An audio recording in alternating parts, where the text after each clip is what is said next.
Hello, my name is George Fenner.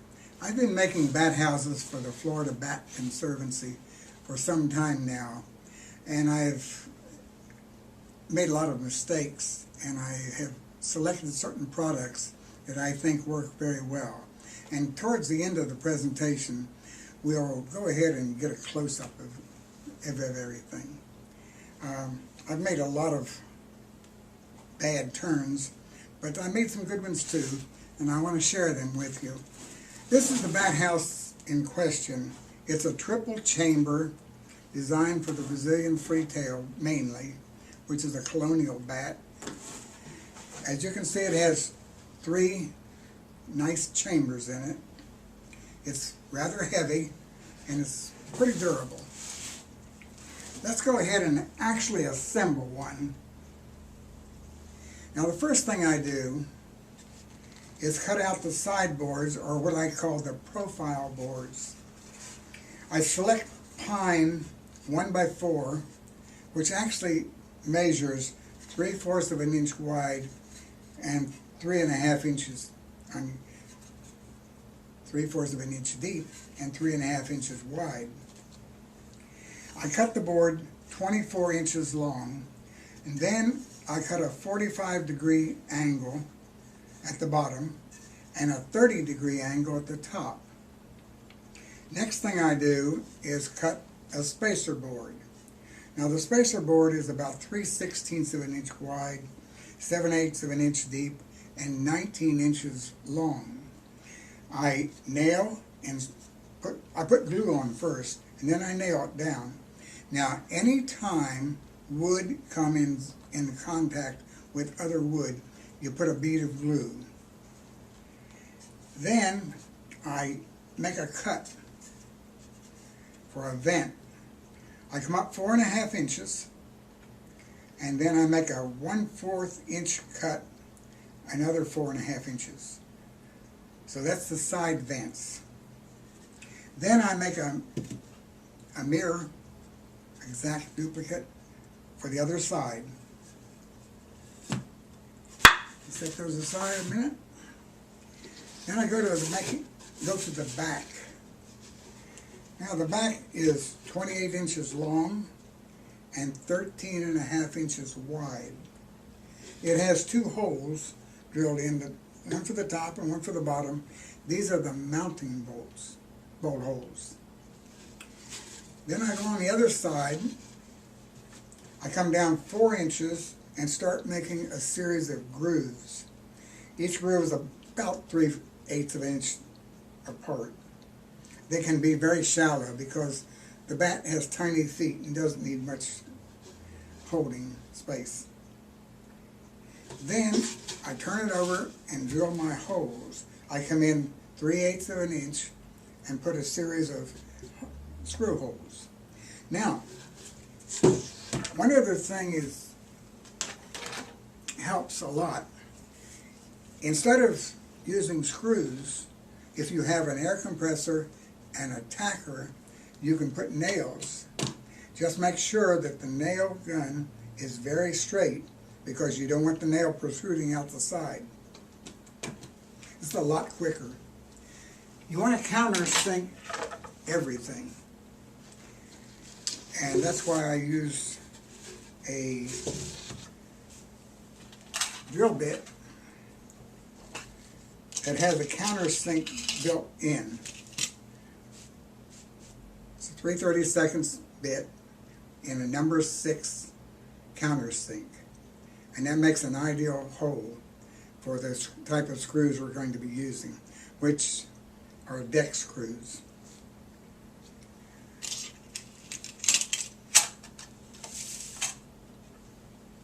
So let's take our board and turn it over here and put the sides on. Now you notice I have made 2 lines across the top. The first line is the guide for the sideboards. And I'll tell you something, you really want to make these sideboards exact. Bring them up right to the line and turn it over, glue, and put the screws in. The reason you want to be so exacting is because the roof won't fit right if you don't. Next thing I do is take a partition board, and I've been using T111, 12 inches wide and 19 inches long. Place it on the spacers, rough side up. Come down about an inch. Now, if you want to, you can use this kind of mesh for gripping. It works pretty well on the inside. Now, if you do use this, you should use stainless steel staples because anything else will rust out. Now, some people have been going down and using the mesh on the first board and going down and making the landing pad mesh. This is probably not a very good idea because in about 3 or 4 years this bottom part is going to deteriorate. So I would just stick with the notches. It's time consuming, but it works. So let's put this back in.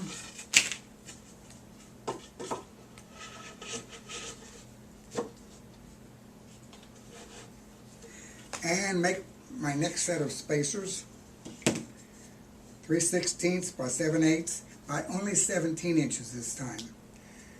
I start my nails, put my glue on, and fasten them in. And I put my next partition.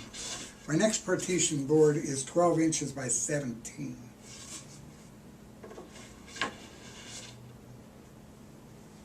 Okay, I've got the sides on, I got the partitions in. Next thing I do is cut my face board. Now the face board is 18 inches by 13.5. The top has a 30-degree cut, bevel. That's to receive the roof. Then I make another ventilation slot, and I come up 4 inches and over about 2 inches on each side and cut a groove 3/8 of an inch. Now the best way to do it is to drill a hole here, and take a saber saw and cut excess out. Then that fits here. I'm going to try to hold it up. No, I better not. I'll get in trouble. The next piece I cut is the roof. 17 inches wide and about 7.5 inches long, deep. And then I cut a 30-degree bevel on top. That's so that it fits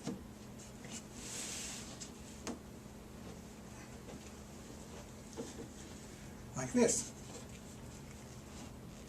I also drill 2 holes here for screws. Now the next thing I do is go to Home Depot or Lowe's and buy a shingle. Now these shingles are kind of wide and they'll make 2 roofs. So it's a real cheap way to go. And then that fits on here like that. Now, I want to show you some things that I use. I fill all the holes. Remember, everything's countersunk. I fill all the holes with this lightweight spackling. It gets very hard and it's durable, and it sands very easily. Then, the glue that I use in the whole project is Titebond 3. It's a waterproof glue made by Franklin, and I found it to be really, really good.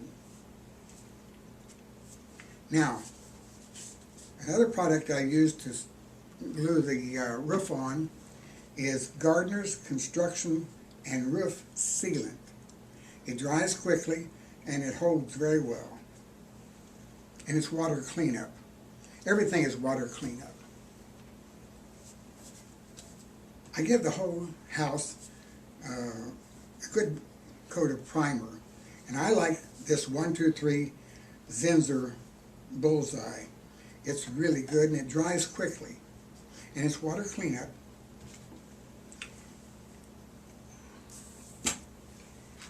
Let me back up just a little bit. I want to show you the screw that I've been using.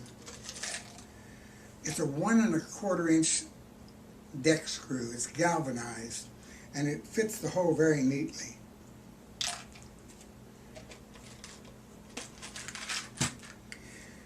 Now my big problem has been paint, because I've been using paint that doesn't dry very well. So I found this Behr Premium Plus, and I have it stained tinted brown. And I found that this dries very quickly. I can put a coat of primer on and then about 3 coats of this. Because remember, when this house gets mounted on a pole, it's going to be there with no maintenance, or very little maintenance. Now the mounting screws that I use are 3/8 inch galvanized lag screws, about 3.5 inches long. And I use a washer that is galvanized. Everything is either stainless steel or galvanized. Now, let's see if we can get some close-ups.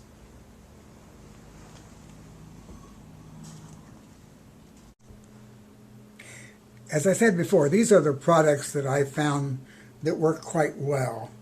Now, I'm not trying to sell anything, so you can use whatever you want, of course. But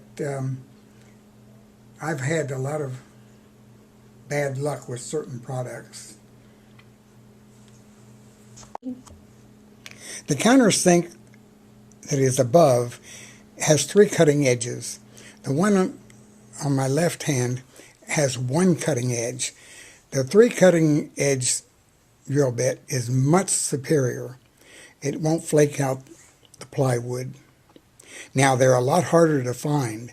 You're going to have to do some real digging to find them. You're probably going to have to go to a regular tool store. This is our completed project, and I think that it's a pretty good one, and I hope you have lots of luck with yours. For more information, you can go to the Florida Bat Conservancy website and get a lot of information, and I wish you all the luck in the world.